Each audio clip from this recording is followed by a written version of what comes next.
Hello, everybody, and welcome to Cloud Provider AWS. It is December 11th, 2020.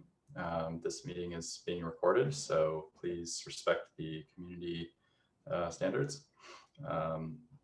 And let's go ahead and get started. We do not have an agenda right now, so if you have anything that you'd like to talk about, please add it to the agenda. Otherwise, I was just going to give a couple of updates on the Cloud Provider AWS project. So yeah, go ahead and add anything to the agenda if you have anything. Otherwise, I will just start talking a little bit. So a couple things. First, I would just like to thank Nicole. She's been doing a lot of great work on the V2 proposal implementation. So maybe we can get to some of those PRs that are open if you have anything that needs reviewing, Nicole. Then secondly, we have I guess I could potentially share my screen. We have I did just a little bit of work on docs. It needs quite a bit more, but so there's like a live docs site now. So let me try to share my screen. I'll see if I can pull that up really quickly.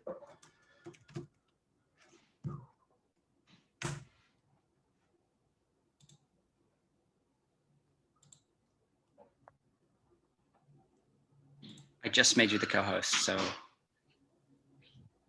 Awesome. Let's see, can you see? Oh, I think I remember you. Is that better? Can you see the Cloud Provider AWS window? We can, yes, and looks good. Yeah. Great. Cool. So yeah, it's just using, I think it was using what Andrew had initially set up, which is this Git book or whatever.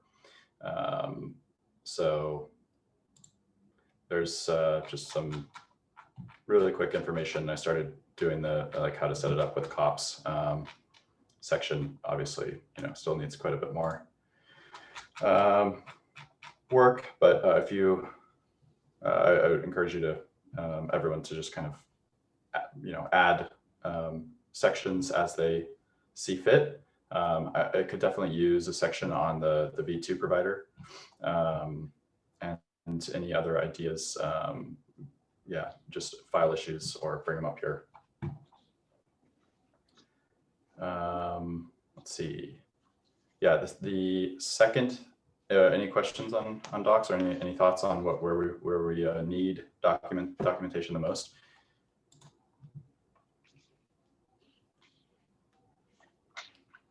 I think one thing that we really need to do is just put probably in the main README.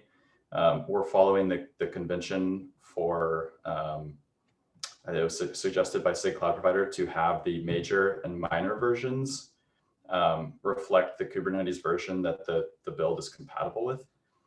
And then the patch version would just be like I don't know, like a build number kind of, or just like the specific to cloud provider version. So I think we probably just need like a quick blurb about that on the homepage. Maybe a timeline of where we expect it to be going, and probably some information about V2, just because I think I already saw some comments about like, is this going to be compatible? How do you expect people to upgrade? Like, just questions and yeah.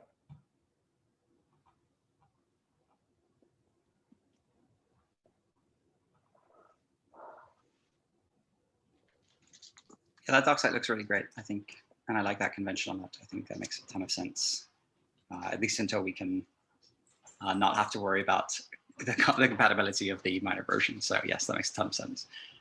Yeah, very true. Cool. So the only other thing that I can think of that's worth mentioning is just the Prow job that Justin set up. Justin, do you want to talk about that? Sure. I mean, Nick contributed initial support, experimental support, I guess, for the AWS Cloud Provider to KOps. And so we don't expect it to fully work, but we plumbed that through into a periodic job that should run daily. Thanks to Nick for reminding me not to run it weekly, because that's not enough. And so somewhere in Kate's test grid, which if you can't find, I can pull it up, there should be a sort of one-off test. Wait, that can't be right. That's not the KOps job, is it? That's probably a different job. It's not. I'm just okay. If you go to the top, yeah, you can. If you go to the green checkerboard, you can search in the top. You can type in okay. like, don't do that. Do Cloud Provider AWS or something. What did I call it? I'll have to look at what I called it. But anyway, there's a job. Apparently, it is it's not passing, which is not unexpected. And try scenario. Sorry, scenario might. Oh, scenario. Okay. There we go. There we go. We have a couple of sort of one-off scenarios. And so we have it running daily, which is at 2:30 Pacific, and it is currently failing, and that looks like it's failing pretty hard. But Nick and I, we can figure out what's going wrong and hopefully get some progress there. We still don't, as I understand it, we still don't expect it to pass all the E2E suite because of volumes, but we should at least get more. Like we should get individual test results. Yeah, and it's I did take a cursory look. It's just because the way we're handling we only have builds for 118 and 119 as of yet. There's a PR for 120 waiting to be merged. So I think we're just not handling the case where it's a version being passed in that we don't expect. So we either need to pin the version, or we'll probably need to pin the version. Looks like it might even be V121, which is terrifying. Yeah, I saw that. Yeah, so as soon as we get that 120 PR, we'll probably want to just pin it to 120. Or 119. I think there are actually other things going on in 120, but yeah. Got it. Okay, cool. Cool, that's all I wanted to mention. Oh, actually, there was one other thing. So I think KubeCon EU next year, the deadline for talks is like in a couple of days, or for CFPs.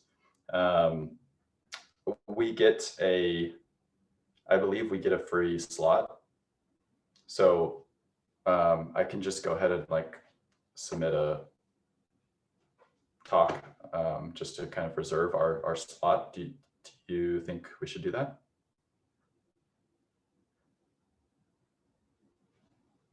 Yeah, I think that's a great idea, especially because I think there's lots to talk about with the like the V2 idea in particular. I think it's an interesting one to talk about. One of the things I'm worried about is, in the past, it hasn't been a great format for two-way collaboration. Like it's broadcast, and the feedback from the audience is very difficult. It's through like questions only. So I don't know if we get what we expect, but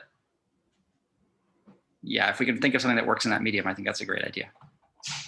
Yeah, I was just thinking we have like I don't know, Yang and Kishore, you guys could talk about like load balancer controller and kind of what's going on there, and Nicole, if you want to have some slides about V2 or something like that, we can kind of all just talk about the future of where this is going. Yeah, so for the controller, we released a new version last week. So, and currently it supports the ALB, and for ALB only support using port as targeting. And we plan. Sorry, I was specifically talking about the load balancer controller in the talk, but an update is actually good too. So please continue with the update, actually. Yeah, it's fine.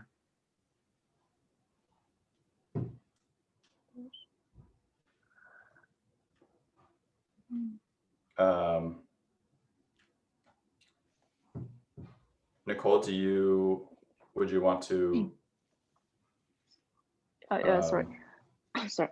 So, yeah, I think for now I don't have like a good talk idea, but yeah, I can think about it, and maybe I can give you some updates in the following meetings. Yeah, it wouldn't be anything special, like or you know, crazy or long, or it would just be like, you know, and we can all write the slides together and just, you know, this is what we've like, these are the things we've merged so far. This is what we're thinking about. Okay. Yeah. Sounds good. If I may, I think it's a really good idea. Like we saw recently with the Docker, whatever the Docker deprecation truth is, that like, you know, the headline spreads around the world before the truth can like put on its shoes or whatever. So if we can have a discussion of, or a talk about what we're changing, which things are breaking, and how, like, what you should do and why we're doing them, I think that would be good, so that when it comes, when we eventually have to say like V2 of the cloud provider and the headline is like every Kubernetes cluster running AWS is broken today, like we can have like, no, here's the talk. Like here, you can hear exactly what is not broken and why we did it here. Yeah, that's a good point.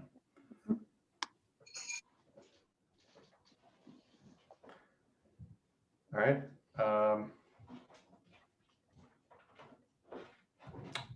Yeah, I don't.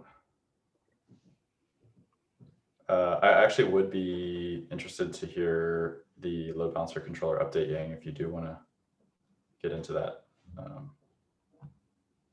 So currently we only support NLB, we only support the instance IP mode, which is targeting ports. In the future, we will add support for the instance mode soon. So it will support, I mean, has the same functionality as our in-tree NLB support.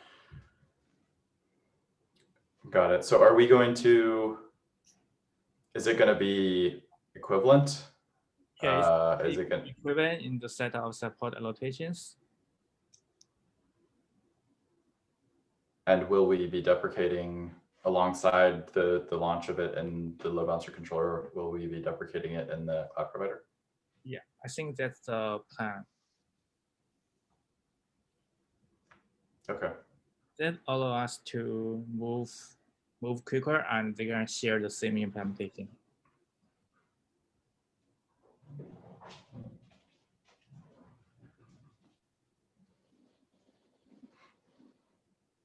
Got it. Yeah, like with these.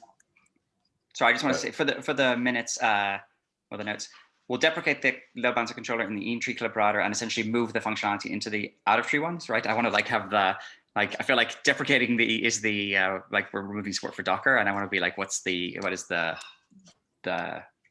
plan for like people moving forwards? We will support another type called NLB instance mostly. So the in-tree code will still be there, but we want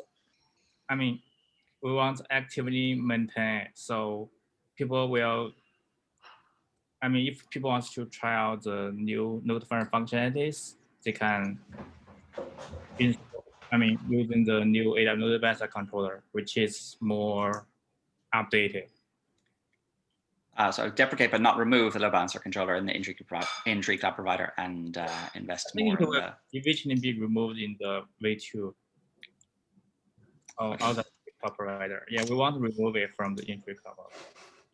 I think it will be good to like do this talk, and then we can finesse some of the messaging around that and what the plan is. But yeah, I'll write that in a minute. Thank you. Sorry. Yeah, the only thing about I think to be clear, we're not. The only thing about removing completely is like, so far as it stands, the users have to install the load balancer controller separately. It's like an action that the users need to take. So that is something that we might have to tread carefully, because if they don't install the controller, they will not have any load balancer provision. So that is something that we need to work out. I mean, that's like, you have to go and this affects all AWS clusters, and removing load balancer support from the cloud provider is potentially a hassle for users. So we want to definitely, I think. Yeah, it's not a deprecate, so I mean it's kind of a new load balancer type, so it's a new implementation. Yeah, I'm just saying like since you're saying like, okay, feature development will move, and I do like the plan of kind of, deprecating but not removing for the foreseeable future, to not affect just anyone who upgrades and gets the a version of a cloud provider that doesn't have the load balancer support. I think we want to be very, very thoughtful and careful before we did something like that. And we did, it is, I think it's not considered a breaking change to require additional components to be installed or like change the flags. Like we do that all the time in Kubernetes minor versions. Like that's sort of an operator thing. I think the compatibility guarantees apply more to the things that users see. And so it's fine to require an additional controller. We shouldn't do it like every minor release just for fun, but we're going to do that like as part of the externalization. I think that's absolutely fine. But it's about it's more, the bigger concern is what the end users see more than the operators see. We should make life acceptable for the operators, but the end users is really the thing we really have to be very, like, don't break users type thing. Right. Makes sense.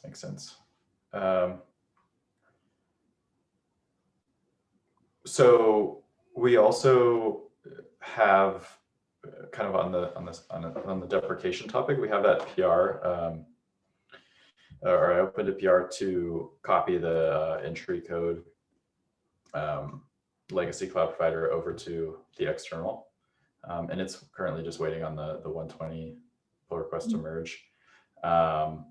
And I think Andrew added, he has been adding some, I didn't take a close look at it, but I believe that there's a check in Prow now to, well, I think the first thing is that he added, I think it's himself and Walter are the approvers on all legacy cloud providers. So the idea is features won't be merged there unless it's like, you provide a good argument. So yeah, I'm not sure exactly how this is going to work, because like there's going to be a slight gap here where we're getting ramped up on the external, and like it seems like we've already sort of kind of frozen contributions to the legacy. Yeah, so it's just a little bit more motivation to get the external working, copy the legacy v1 into the external cloud provider so that the source of truth is there. And yeah, I think that's going to happen pretty soon.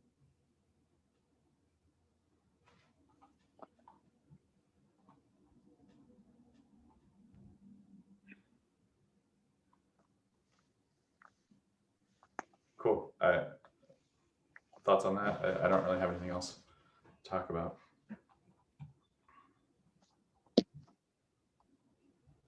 Yeah, so I have a PR for bumping to use Kubernetes 1.20. So this week, the Kubernetes 1.20 is live. So I think my PR, I removed the working in progress tag for my PR. So I think it's ready for merging. So I would like to get more eyes on that PR if people have time. So like next PR to merge the indexing provider will be unblocked. Yeah, this one. Awesome. Yeah. Cool. Yeah, let's see if we can get this merged. I'll give it another review today. Yeah. Awesome. Thanks.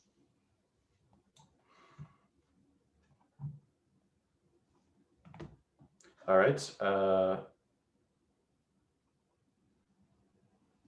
Shall I stop sharing?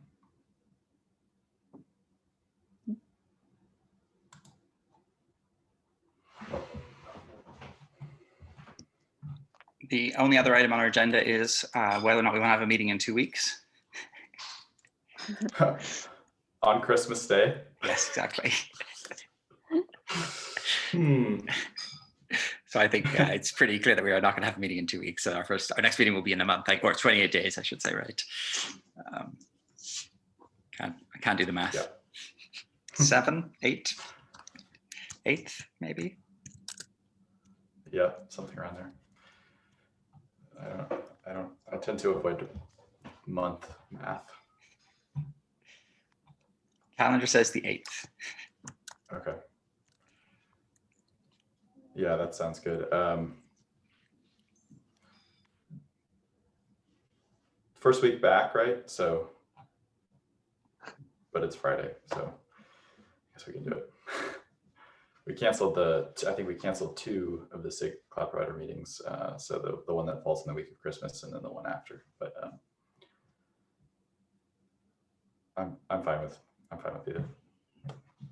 We can always have the meeting if there's nothing on the agenda because nothing has happened, or if no one attends, we can just wrap up early and see. Yeah. Cool. All right. Anybody else have anything to add quickly before we stop recording?